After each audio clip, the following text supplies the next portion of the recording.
കർണാടകത്തിൽ നിന്നൊരു വാർത്ത. മലയാളി ഉൾപ്പെടെ 6 മാവോയിസ്റ്റുകൾ ഇന്ന് കീഴടങ്ങും.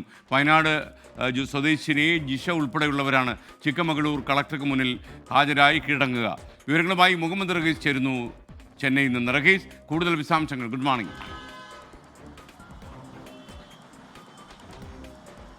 Morning SKN.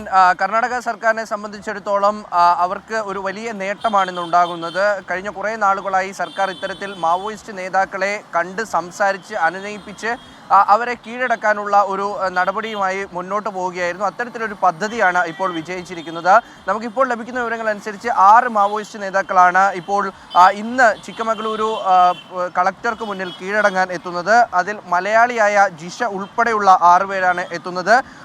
4 പേർ അത് കർണാടക സ്വദേശികളാണ്. മുണ്ടഹാരു ലത, സുന്ദരി കുത്ലൂർ, വനജാക്ഷി ബലേഹോൾ, മരപ്പ അരോളി എന്നീ കർണാടക സ്വദേശികൾ, കെ വസന്ത് എന്ന തമിഴ്നാട് സ്വദേശി, ഒപ്പം തന്നെ കേരളത്തിൽ നിന്നുള്ള ജിഷ. കഴിഞ്ഞ കുറച്ച് നാളുകളായി കർണാടക സർക്കാർ ഒരു പ്രത്യേക സംഘത്തെ രൂപീകരിച്ചുകൊണ്ട് ഈ മാവോയിസ്റ്റുകളെ കണ്ട് അവരെ മുഖ്യധാരയിലേക്ക് കൊണ്ടുവരണം, അവരെ കീഴടക്കണം എന്ന് അവരോട് പറഞ്ഞ് അത്തരത്തിലൊരു പ്രവർത്തനവുമായി മുന്നോട്ട് പോവുകയായിരുന്നു. ഇവർ പ്രധാനമായും ദക്ഷിണ കന്നഡ കേന്ദ്രീകരിച്ചുകൊണ്ട് ഒപ്പം ഉടുപ്പിയൊക്കെ കേന്ദ്രീകരിച്ചുകൊണ്ട് പ്രവർത്തിക്കുന്ന ഒരു സംഘമാണ്. പ്രധാനമായും ഇവർ കീഴടങ്ങാനുള്ള ഒരു കാരണം ജനപിന്തുണ കുറഞ്ഞു എന്നുള്ളത് തന്നെയാണ്.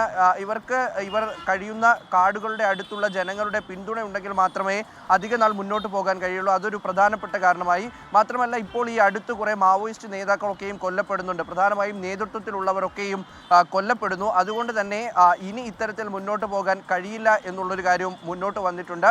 പിന്നീട് ഈ സർക്കാർ നടത്തിയ ഇടപെടൽ കാരണമായി ഇപ്പോൾ സർക്കാർ പ്രധാനമായും മുന്നോട്ട് വെച്ചിരിക്കുന്നത് കർണാടക സ്വദേശികളായ ഈ 4 പേർക്ക് 3 ലക്ഷം രൂപ നൽകും. ഒപ്പം കേരളത്തിൽ നിന്നും തമിഴ്നാട്ടിൽ നിന്നും കീഴടങ്ങുന്ന 2 പേർക്ക് 2 ലക്ഷം രൂപ വീതം നൽകും എന്ന് പറഞ്ഞിട്ടുണ്ട്. ഇവരുടെ കേസ്